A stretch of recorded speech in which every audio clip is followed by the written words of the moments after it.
Whoa, slow down there. Listen. Look, I promise I will get you your money and your gems back. And to make it worth your while, I will throw in a little extra as well. One sec! Listen, I know we have been partners for a long time, and I don't want to ruin this business relationship. I just want to make sure that I can make it. Listen here, wise guy. I've had enough to hear with excuses. You gotta give me my money right here, right now. And the boss isn't playing nice either. He's on me for being on your sorry butt for getting all the money. Give it to me right now, or else you're gonna have something broken that you don't want to be broken. You need to get me my money right here, right now. Oh yeah, this is what's gonna happen. I'll give you something to remember for. Come here.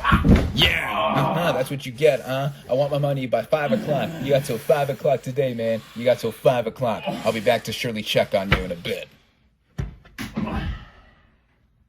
What is up, everybody? Random Man. You know what? Get these out of here.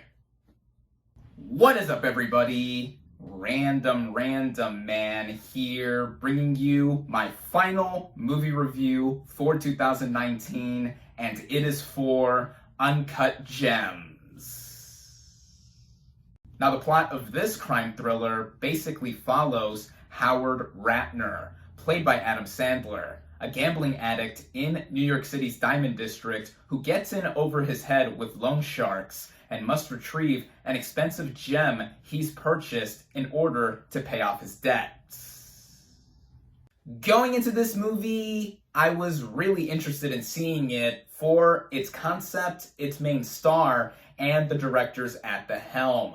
This movie is directed by the Safdie brothers, Josh and Benny Safdie, who previously directed 2017's Good Time, which received quite a bit of critical acclaim, yet I personally found it only an okay time. I loved Robert Pattinson's lead performance in that and a lot of the aesthetics, but I found the direction to be all over the place and quite random as it went along. Even with that, though, I was still curious to see what the follow-up to that film would be from the same directors. And with the main star at the helm, Adam Sandler, who looks to be doing another dramatic role, straying quite far away from the usual comedy shtick that he does, and this concept looking like an intense one like Good Time, I was hooked. Starting out with the cast and their performances, we of course have Adam Sandler in the lead role of Howard Ratner. I'm just going to say this right off the bat. This is probably the best performance I've ever seen Sandler give, period. Now, he's done quite a bit of dramatic work in the past. Of course, it's not as prevalent as the various comedic films that he's done for decades now, but his dramatic films such as Punch Drunk Love, which I personally love just about everything about, including Sandler's lead performance, do show off how much capabilities Sandler has as an actor when he goes beyond comedy. And here with Uncut Gems, he goes even further. Sandler smashes throughout here in showing off how much of a screw-up his character is and what lengths he's able to go to in order to not get himself whacked or trying to keep himself in line and in connection with his family, his work, everything. There's a lot going through this guy's head, and he really carries this movie all on his own, along with the supporting players that he interacts with along the way. There are quite a few major players here that do show a lot of support with Sandler. There are players such as Lakeith Stanfield, who plays a contact of Ratner's, who gets him a bunch of his potential buyers and clients. I always love seeing Lakeith Stanfield in just about anything he does. Idina Menzel, I thought, was particularly good as Ratner's wife in the few scenes that she had, but she did make an impact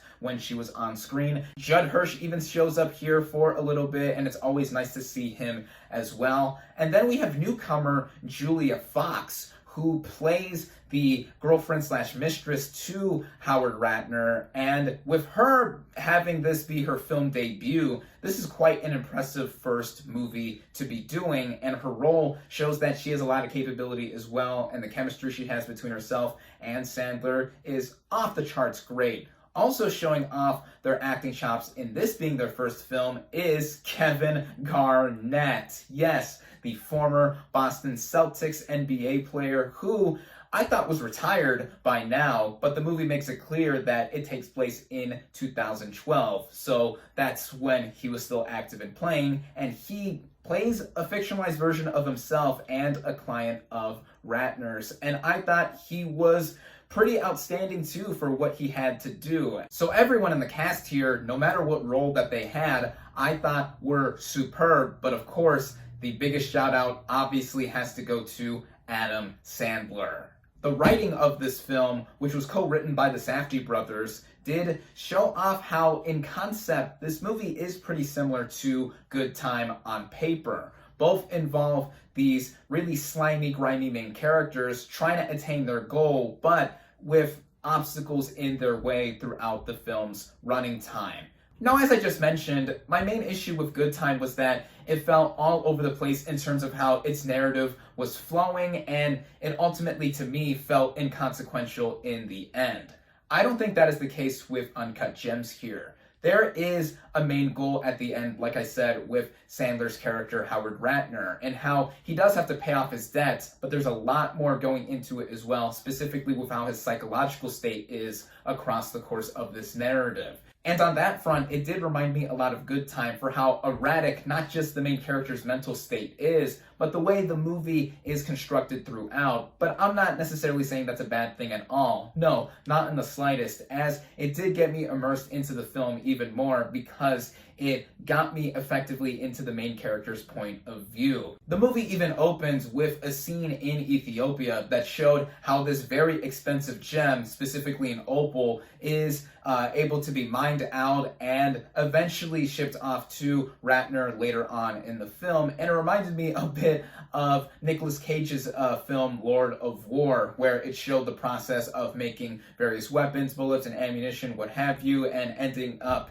into the body of somebody or used in just warfare in general. But with Uncut Gems, I feel the pace is a lot more relentless in comparison to that film, because the movie, after that opening scene, when it does drop us into the present day of 2012 with Ratner's character, there's a lot thrown at us. And it does make it at times unclear as to what is going on, not just because the movie is physically loud, because characters are yelling and shouting over each other a lot, and we don't get a lot of context right away, it seems, when we are going through some different sequences with Sandler's character and others involved. But I feel that, again, it does back up the mental and psychological state that Ratner is going through. And there is still a main through line of him clearly having to pay off his debts from various people he owes money to, him obsessing over this opal that he just got and thinks it will be worth over $1 million and will pay off all of his debts and then some. But he has a gambling problem as well, so he really does get in over his head and is really pushing everything. A lot of this is due in part to the Safdie brothers' direction, which I feel is among the best I've seen in any movie all year, because, again, as I mentioned, there is a lot of rigmarole and scribble-scrabble involved with the way the plot is executed with Ratner and everyone else that he interacts with. But I feel that in the way it is centered on him still trying to attain a main goal with a lot of stuff in his way, what the Safdie brothers do is still keep up that pace, and it always throws something at us that is either unexpected or trying to throw us a red herring that we think something's going to happen, but then something else may happen after, or what have you. In other words, it kept me on my toes and attentive while watching throughout, or, since this is a movie after all, it kept me on the edge of my seat while watching, because the tensity that this movie carries is so overwhelming at times that it really did waft over the narrative and just had me feeling either a lot of fear for Howard's sake or just for the situation entirely in connection with his family and other people that he's working with, because this is a result of somebody who really does need help in a way to get away from all of his debt and gambling, but also he got himself into this mess and he has to try to get himself out of it too. A lot of this is aided by the technical merits supplementing what we do see on screen, and the way this movie is shot similarly to Good Time, with a lot of neon colors in some sequences, a very gritty kind of feel.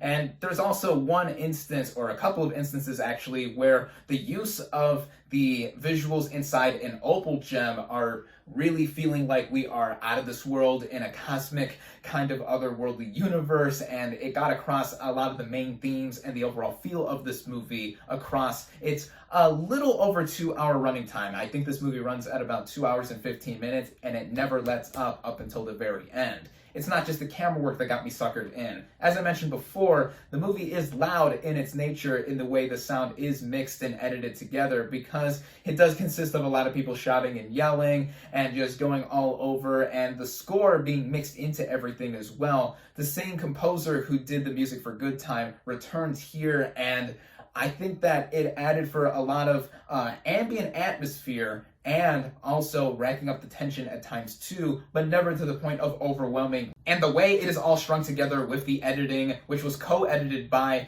one of the Safdie brothers here, Benny Safdie, it's all done to not just really pick up the pace of the aforementioned running time, but also getting into some of how the cuts are orchestrated and how long some things run for. It's done to such a precise degree as well, kind of like the directing, even though in its feel, it's on purpose confusing, disorienting, and all around insane to view. But I think in the way it is all composed, it is such a terrifically tenacious film in the end. And speaking of that ending, I know I've been comparing this film a lot to the Safdie brothers' previous film, Good Time, and it's inevitable given how both of the same filmmakers are behind these films. But I gotta mention that in the way these two movies end, Good Time ended abruptly, and it had that muted response with how I felt upon leaving the theater watching that movie, and that's ultimately what made me feel a bit cold by it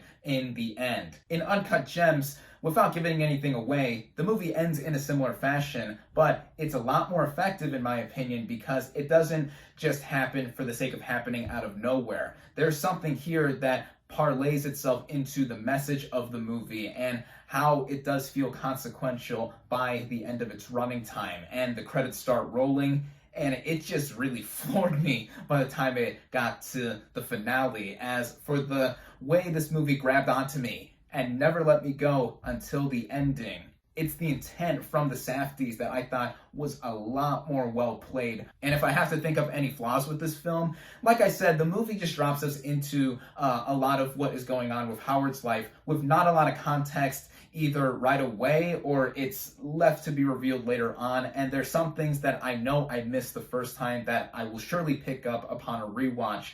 And with all of that too, it's a movie that is one to be dissected, no matter how one feels about the scumminess of the main character or just how really out there the movie is, as it's not going to be for everyone for sure. But I think that brings in a lot of the appeal of the film too, because it is unexpectedly unnerving. And if you've seen the Safdie brothers' previous work, you would know that as well. And throw in Adam Sandler being at the top of his game and all the other praiseworthy elements that I have mentioned throughout this review, and you have one of my absolute favorite movies of 2019. I loved Uncut Gems. As I just said, this is my final movie review for 2019, so that naturally means that my end of the year video is coming very soon. You already know that this film will be on the list, but what else? That will surely to be seen in the near future. Once again, I loved Uncut Gems. I highly recommend it. My final verdict for Uncut Gems is 4.5 out of 5 stars.